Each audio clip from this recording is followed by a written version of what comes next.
La Bible dit, et il a donné les uns comme apôtres, les autres comme prophètes, les autres comme pasteurs et docteurs.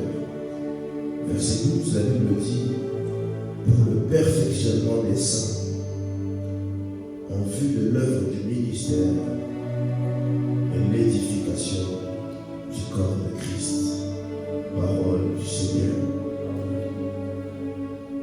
Alors aujourd'hui, je viens avec un texte ou plutôt un thème qui peut être choquant ou être bouleversant, qui peut emmener discorde. Plusieurs personnes m'ont écrit sur lui en me disant, le thème que tu choisis, c'est comme si tu veux provoquer les gens, c'est comme si tu veux emmener une certaine crainte, c'est comme si tu veux emmener une certaine, un certain empressement au milieu des gens. Alors premièrement, il faut savoir que depuis un certain temps, le Seigneur a mis dans mon cœur, on va finir la fin de l'année en parlant sur le réveil des temps de la fin. Il y a plusieurs points que le Seigneur a mis dans mon cœur que je dois toucher. D'ailleurs, on aura des invités déjà à partir de la semaine prochaine. C'est pas moi qui vais intervenir, mais quelqu'un d'autre. Mais on a tendance à parler de réveil ou à parler de réveil du temps de la fin, à crier, à être content, à sauter, à parler en langue, à aspirer à l'onction, aspirer à la puissance, sans comprendre réellement qu'est-ce qu'est le réveil. Lorsqu'on parle de réveil, il faut qu'on puisse essayer de savoir de quoi il s'agit. Le premier réveil post-Christ, c'est-à-dire après l'enlèvement de Christ, ou après plutôt, excusez-moi, l'ascension de Christ, c'est le réveil qui se passe dans la chambre haute. La Bible dit alors qu'ils étaient d'un commun accord en train de prier tous ensemble. Les disciples ont été saisis par la puissance de l'Esprit, comme le dit Actes chapitre 1, verset 8. Mais vous recevrez une puissance de Saint-Esprit survenant sur vous, et vous serez sur mes témoins dans toute la Judée, en Samarie, jusqu'aux extrémités de la terre, etc. Et de là, lorsque les disciples sortent de la chambre haute, la Bible dit qu'une multitude de vies sont gagnées, d'âmes sont gagnées à Christ à cause des signes et des prodiges qui accompagnaient les disciples. Après, on nous parle de plusieurs réveils. On nous parle du réveil d'Azusa Street, on nous parle de beaucoup de réveils. Et aujourd'hui, les gens pensent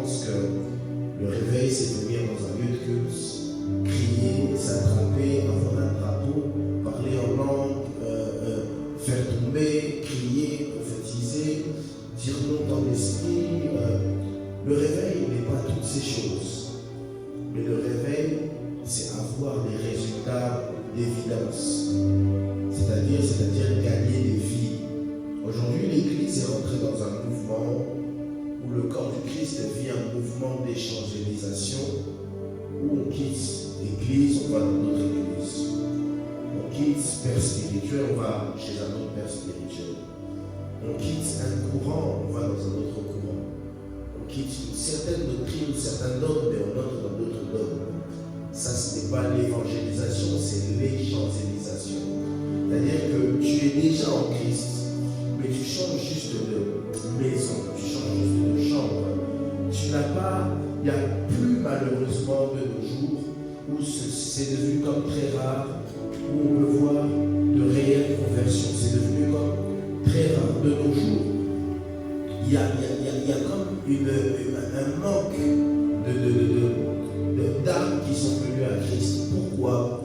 Parce que l'Église n'a plus compris son rôle. L'Église a perdu sa puissance à cause de son incapacité à comprendre son rôle, son incapacité à comprendre chaque personne doit rester dans son couloir. Et alors que j'avais cette pensée dans mon cœur, Dieu m'a dit pour le réveil du temps de la fin, il y a un outil indispensable que les gens sont en train de négliger, que les gens ne maîtrisent pas ou que les gens sur lesquels les gens n'ont pas de connaissance. C'est l'urgence de l'émergence des évangélistes. L'urgence de l'émergence des évangélistes. Alors quelqu'un me dira, prophète, tu es prophète, parle-nous du prophétique, parle-nous de ces choses, parle-nous des choses spirituelles, des mystères, de l'onction, des mystères, de voir en esprit, des mystères. C'est bien, mais le prophète est aussi celui qui parle de la part du Seigneur et celui qui remet les choses dans l'ordre. Parce que vous devez savoir, en termes de ministère, la Bible dit premièrement les apôtres. Prenons les apôtres, c'est l'image de tous. Parce que le ministère apostolique, c'est celui qui touche les autres ministères facilement dans sa manière de travailler, dans sa manière d'accès. C'est le seul doigt qui touche les autres doigts de la main sans l'aide d'un autre doigt essayé. Vous avez remarqué que c'est le seul doigt qui touche les autres doigts de la main, c'est le doigt autoritaire, c'est-à-dire quand tu as besoin d'appuyer, c'est le doigt qui a plus de force que les autres doigts. Après, il y a le ministère prophétique qui est l'index, ça l'index. C'est le doigt qu'on utilise lorsqu'on parle, lorsqu'on montre la direction. Après, il y a le ministère évangélique parce que c'est le ministère qui sort le plus du corps, c'est le doigt qui sort le plus de la main, c'est le majeur. Après, il y a le ministère pastoral, parce que de la même manière, c'est là qu'on met la barre d'alliance. De la même manière, l'homme est marié à sa femme, le pasteur est attaché à son église. C'est le ministère du cœur, parce que l'un des premiers axes qu'on fait pour reconnaître un pasteur, c'est dans son cœur. Il a le cœur du berger. Et puis après, il y a le ministère doctoral, parce que de la même manière, on utilise ce doigt-là facilement pour nettoyer les saletés qu'il y a dans son nez. Le docteur est celui qui vient enseigner et donner les choses avec précision. C'est le doigt de la précision. Quelqu'un comprend ce que je veux dire ici. Et pourquoi est-ce que dans les temps dans lesquels nous sommes dans l'urgence du ministère évangélique? J'aimerais enseigner aujourd'hui sur qu'est-ce qu'est un évangéliste. Tout au long de mon message, je mettrai une emphase sur la compréhension et sur la définition du ministère évangélique. Aujourd'hui, lorsqu'on parle de réveil, si on veut que le réveil puisse arriver, il faut qu'on puisse savoir qu'on doit gagner des âmes. Tout chrétien est appelé à gagner des âmes, tout chrétien est gagneur d'âmes. Mais tout chrétien n'est pas appelé à être évangéliste et tout chrétien n'est pas évangéliste. Qu'est-ce qu'un évangéliste? Et c'est là que l'Église entre dans la confusion. Aujourd'hui, les prophètes veulent se comporter comme des prophètes, ou comme des évangélistes, comme des pasteurs. Le pasteur veut se comporter en prophète, le docteur veut se comporter en apôtre, l'évangéliste veut se comporter en apôtre ou en autre chose.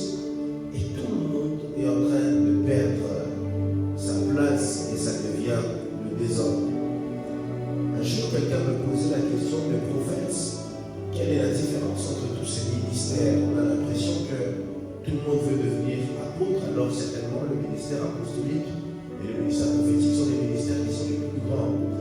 Et je me disais non. Chaque ministère a sa place. Il n'existe pas un ministère qui est plus grand qu'un autre. Tous les ministères sont des ministères. Simplement, les ministères ont des rôles différents. La meilleure manière pour moi de vous expliquer ces choses, c'est comme si je vous disais, prenez une équipe de football. Dans une équipe de football, il y a 11 joueurs qui sont répartis à 12 postes, à 11 postes différents. Il n'y a pas un poste qui est plus important qu'un autre. Tous les postes sont essentiels.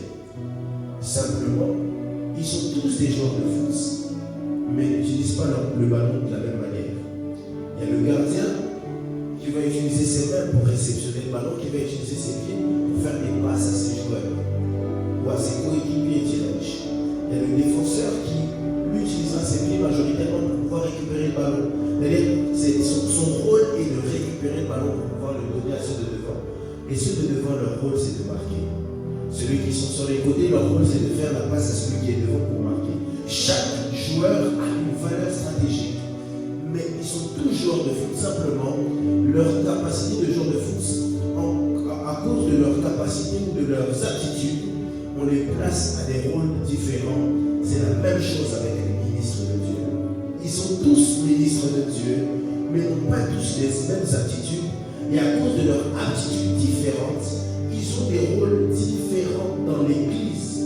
Mais tous, Éphésiens 4 nous dit, c'est pour le perfectionnement des saints et l'édification du corps de Christ.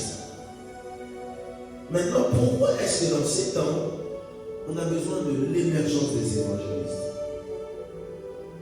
Parce que l'évangéliste, dans les temps de réveil, est un des ministères les plus importants.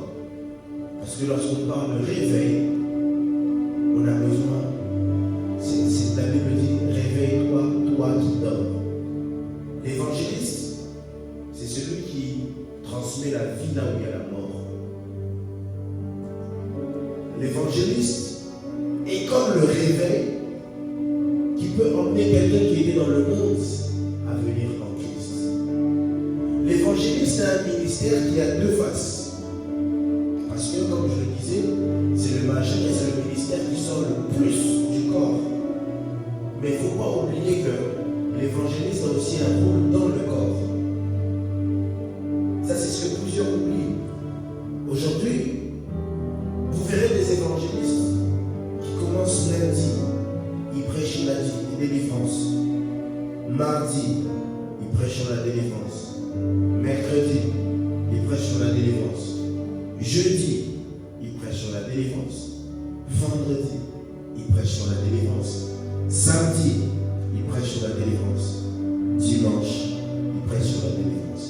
Et il le fait pendant 365 jours. Je me pose la question de savoir, est-ce qu'il est évangéliste ou est-ce qu'il n'est pas évangéliste? Aujourd'hui, vous verrez des pasteurs. Lundi, ils prêchent sur les maris femmes de nuit. Mardi, ils prêchent sur les maris femmes de nuit.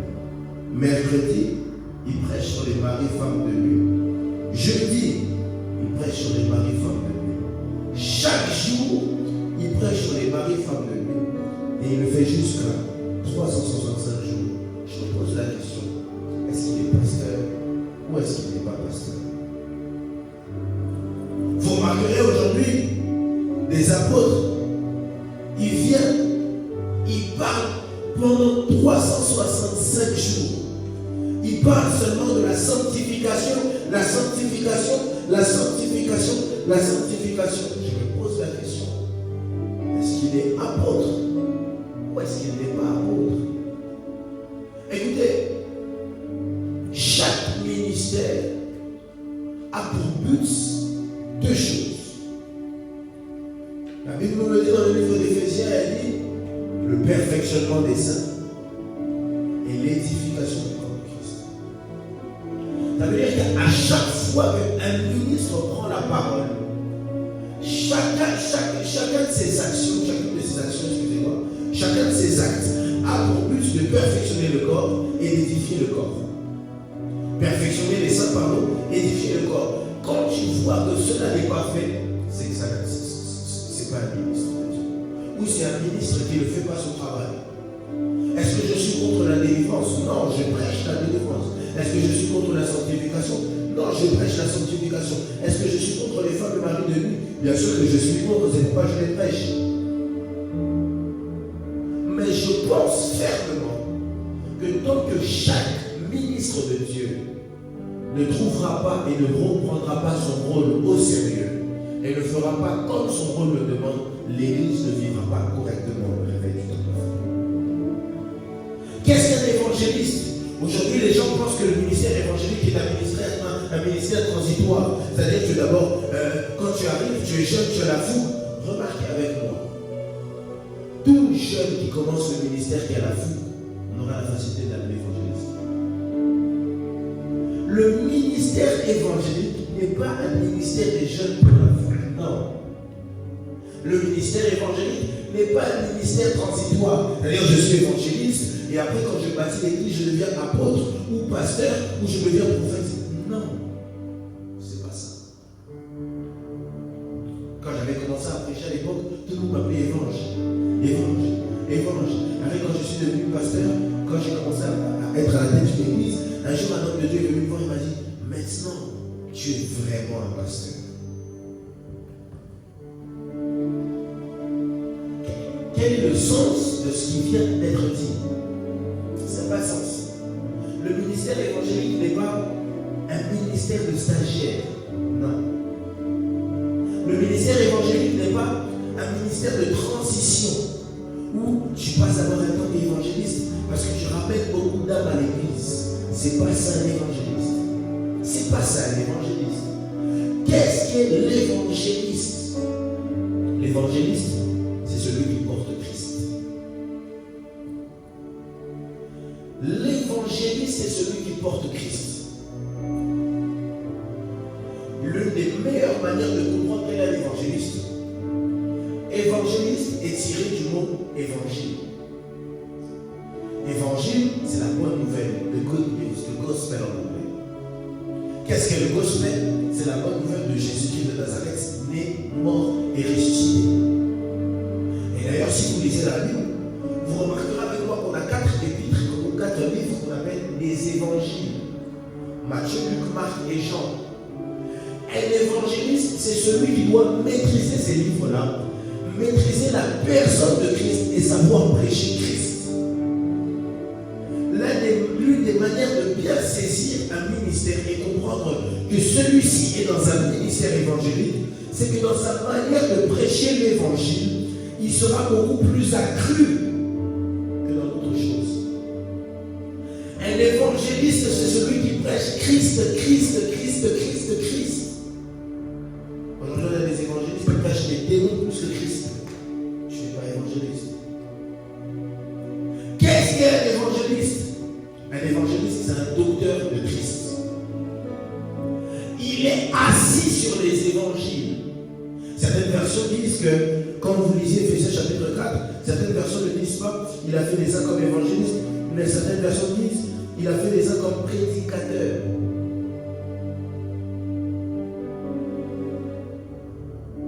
Les uns comme prédicateur. Parce que l'évangéliste, c'est celui qui prêche. L'évangéliste, c'est celui qui prêche. Prenez l'exemple de Philippe. Voilà. Frère, c'est quelqu'un qui présente le Christ. Un évangéliste incapable de présenter Christ n'est pas un évangéliste. Est-ce que quelqu'un peut dire le prophète? Tous les ministères parlent de Christ. C'est vrai. Mais tous les ministères ne parlent pas de Christ comme un évangéliste. Tous les ministères présentent Christ, c'est parce que c'est lui. Toute la Bible parle de lui. C'est pourquoi d'ailleurs il dira à quelqu'un avant qu'Abraham ne soit jeté. Tout le livre ne parle que de Christ. D'ailleurs, si vous remarquerez même que quand on lit les premiers noms qu'il y a dans la Bible, ça signifie simplement, c'est comme si on fait l'addition de chaque nom, on est en train d'annoncer l'arrivée de Christ. Simplement. Vous remarquerez avec moi, la Bible dit par exemple, Adam a eu Seth a eu Enoch marcha avec Dieu, il eut Kenan, Mahalaïl, et Jéred et Enoch, Methuselah, Lémec, Noé. Chacune de ces définitions, quand on va dans la définition de chacun de ces mots, vous arriverez à faire une conclusion qui est à l'homme était destiné une mort éternelle, mais le Saint-Dieu nous a envoyé un enseignant afin que sa mort donne à plusieurs le repos. C'est l'addition de tous ces noms-là, parce que oui, c'est vrai que toute la Bible nous parle que de Christ, elle nous annonce Christ, tout le monde présente Christ, mais personne ne présente Christ comme un évangéliste. C'est pourquoi vous remarquerez avec moi d'ailleurs, dans les épîtres de la Bible, il n'y a aucun épître de la Bible qui parle plus de Christ que les 4 évangiles. Quelqu'un comprend ce que je suis en train de dire ici? Dis à ton voisin, on reconnaît l'évangéliste par sa manière de présenter Christ.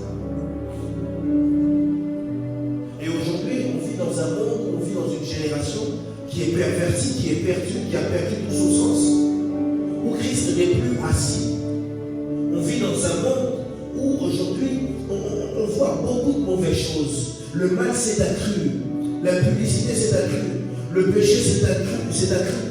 La mode devient, plus tu es délié, plus tu as la mode. La mode devient, plus tu fais de mauvaises choses, plus tu as la mode. Aujourd'hui, les choses qui étaient autrefois cachées deviennent publiques. On nous présente des gens comme Lilith, couramment à la télé. Même à la télé, on vous montre les mauvaises choses.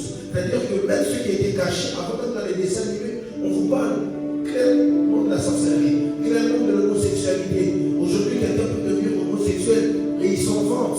C'est devenu quelque chose qui est comme totalement normal. C'est mis en avant. On se vante de ça. Avant, un homosexuel allait se cacher. Il ne voulait pas qu'on sache qu'il est homosexuel. Aujourd'hui, quand tu veux refaire ton corps pour changer, pour devenir transgenre, c'est remboursé par la Sécu.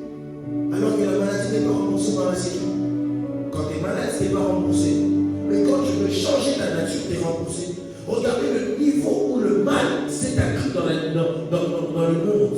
C'est des signes des temps de la fin, parce que la Bible dit ça deviendra comme le temps de Sodome et Gomorrhe. Ça deviendra comme le mal va s'accroître.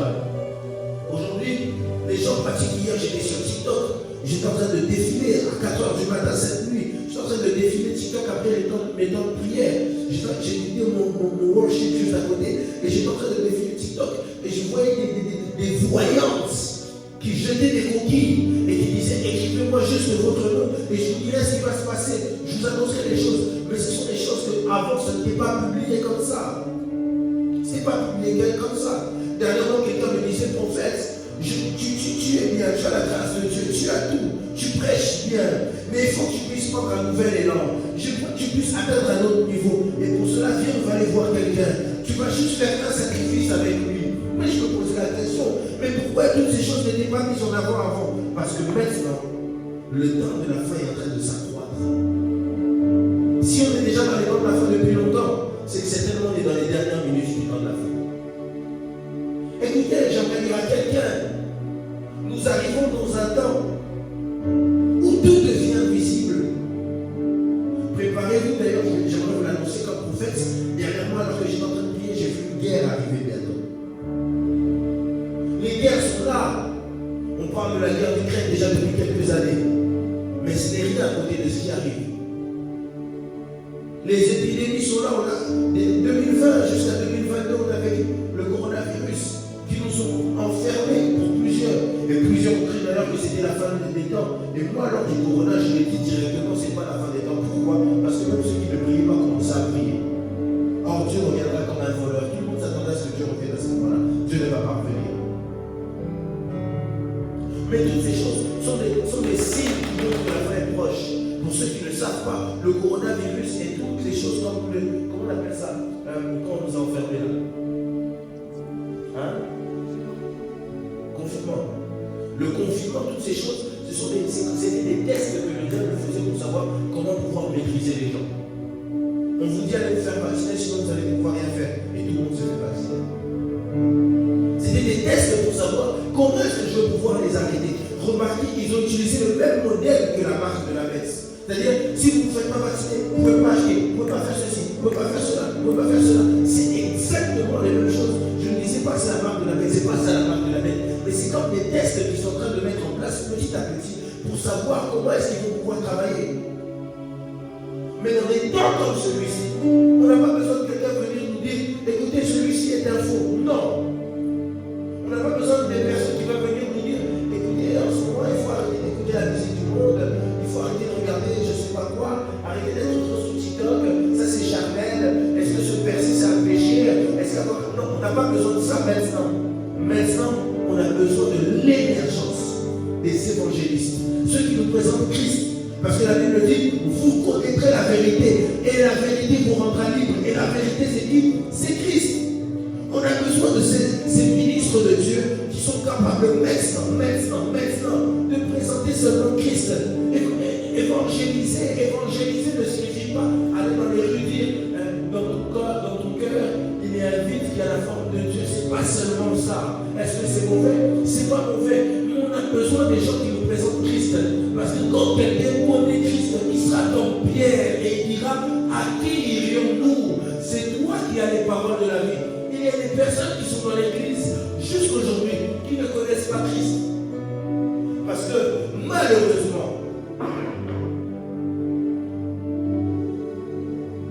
on ne connaît pas Christ. Il n'y a personne qui présente Christ. Malheureusement, les prédicateurs aujourd'hui présentent le prophétique. J'y crois. Et j'aspire à ces choses. Et je le pratique. Malheureusement, les prédicateurs aujourd'hui présentent la dîme des offrandes, la puissance. J'y crois. Et j'aspire à ces choses. Mais en ce temps de la fin, nous avons besoin de l'émergence. Besoin de l'émergence de quelqu'un qui vient et que quand il présente son thème, il dit aujourd'hui, mon thème, c'est Christ. Où sont ces personnes qui peuvent nous enseigner sur le Christ, le Christ aux oreilles? Où sont ces personnes qui peuvent nous enseigner sur cet homme qu'on appelle Jésus-Christ de Nazareth? Qui peut nous présenter l'amour de Dieu pour nous? Apôtre Paul est en train de dire, nous l'aimons parce que lui nous a aimé le premier. En d'autres termes, la conséquence de son amour pour nous, c'est ça qui fait qu'on puisse venir à lui. Aujourd'hui, si les gens ne viennent pas à Christ, c'est parce qu'on ne se rend pas compte de ce qu'il a fait pour nous. On ne se rend pas compte de qui il est pour nous. On ne se rend pas compte de combien il est plus important. Et son amour est supérieur à l'homme qui t'a donné un coup de main ou à la fille qui t'a abandonné hier. On ne se rend pas compte. Aujourd'hui, les gens sont suicidaires. Aujourd'hui, les gens sont dans la tristesse. On a des problèmes mentaux. On entre dans des dépressions. Parce qu'on ne se rend pas compte de qui nous a aimés. Pourquoi? Parce que personne ne prêche le Christ. Et j'ai l'habitude de le dire, et je le dis tout le temps, un homme de Dieu, j'aime Pasteur Trace l'a dit la première fois, et j'aime beaucoup le répéter. Un homme de Dieu, s'il monte sur un pupitre, il ouvre sa Bible, même s'il te sort tous les mots du français, tous les mots grecs, tous les mots hébreux, tous les mots araméens, s'il ne t'a pas parlé de Christ, il n'a pas prêché. Aujourd'hui, qui sont ces personnes qui connaissent réellement Christ? Aujourd'hui, tout le monde saura chanter Je suis disposé. Tout le monde saura chanter Ouais, moi. Tout le monde saura chanter la Shekinah. Mais où sont ces personnes qui peuvent nous parler de Christ? En réalité, quand je parle de l'urgence de l'émergence des évangélistes pour le réveil des temps de la fin, je dis en réalité, nous avons besoin de Christ.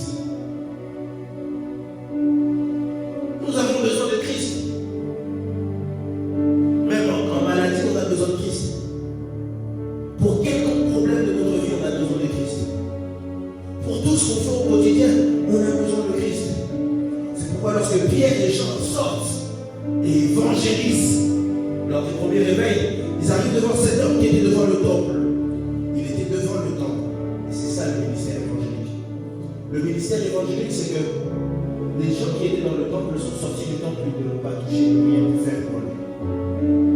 Les gens qui étaient dans le temple, certainement quand ils rentraient dans le temple, le voyaient mais n'avaient rien pu faire pour lui. Les gens qui étaient dans le temple étaient enseignés sur l'importance du sacerdoce, mais n'ont rien pu faire pour lui.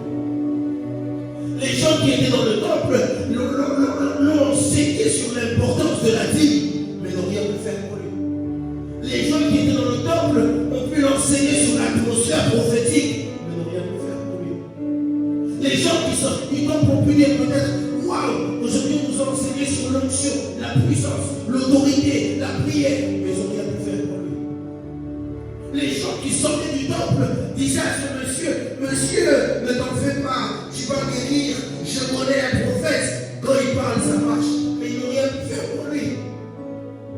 Les gens qui étaient dans le temple lui ont dit waouh, en ce moment il y a un réveil, ils se sont mis devant lui, ils ont parlé en langue, mais ils n'ont rien pu faire pour lui. Mais la Bible dit que lorsque Pierre et Jean, mon Dieu, ont avancé, qu'ils sont arrivés devant le temple, ils ont vu ce paralytique qui ont dit, nous n'avons ni argent ni or, mais ce que j'ai, qu'est-ce que Pierre et Jean portaient? Pierre et Jean étaient des évangélistes, ce qu'ils portaient c'était Christ en eux.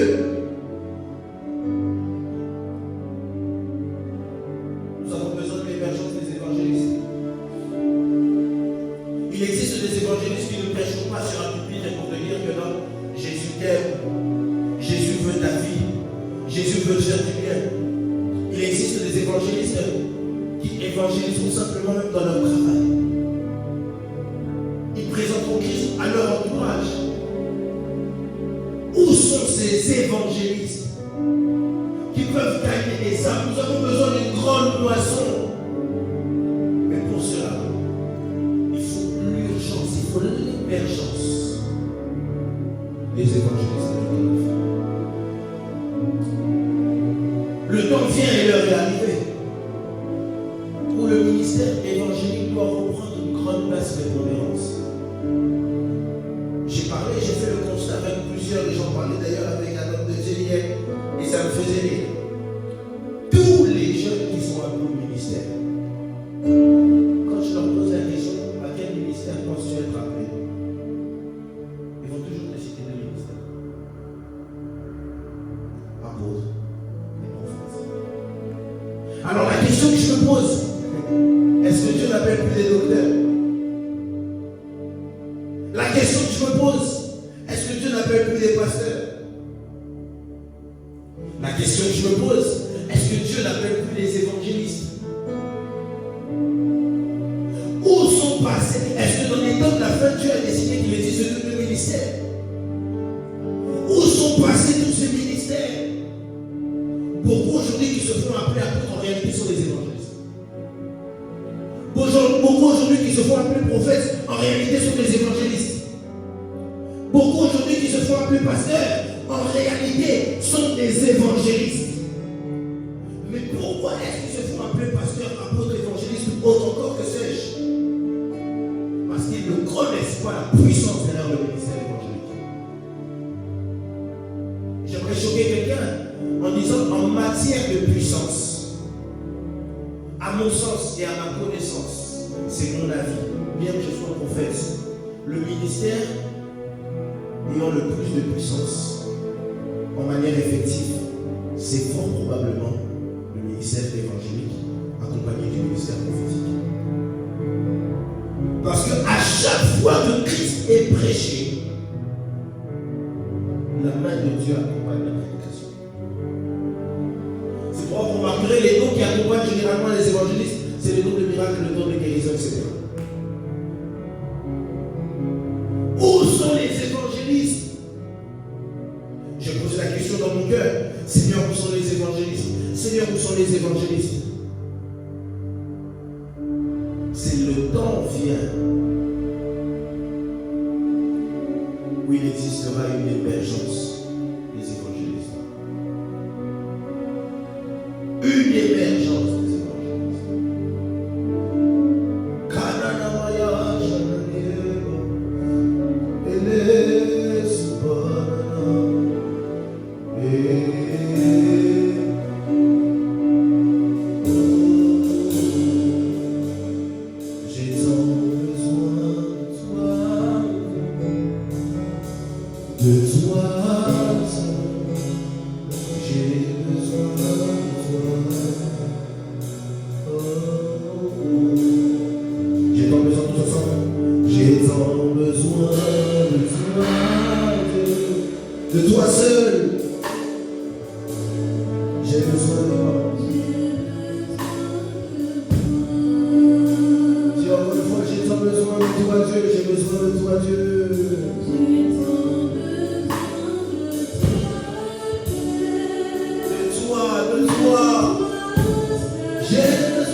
Seigneur, où sont les évangélistes?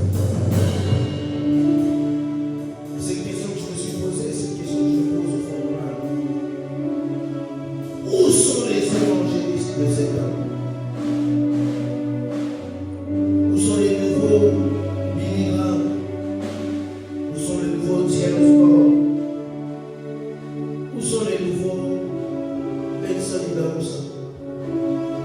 Où sont ces nouveaux évangélistes qui peuvent emmener un réveil, un réel réveil dans les temps dans lesquels nous sommes?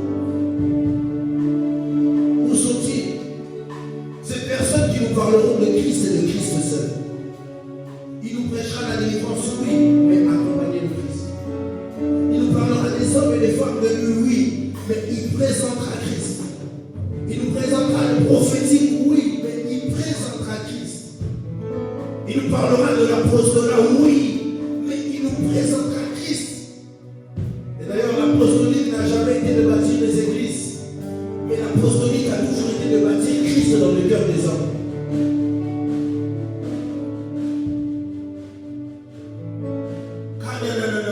On va prier, on va faire une intercession prophétique. Ça va de là où tu es. J'ai besoin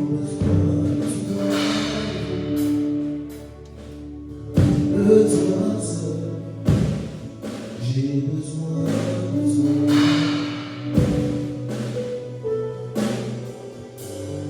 Oui, moi, j'ai tant besoin de toi.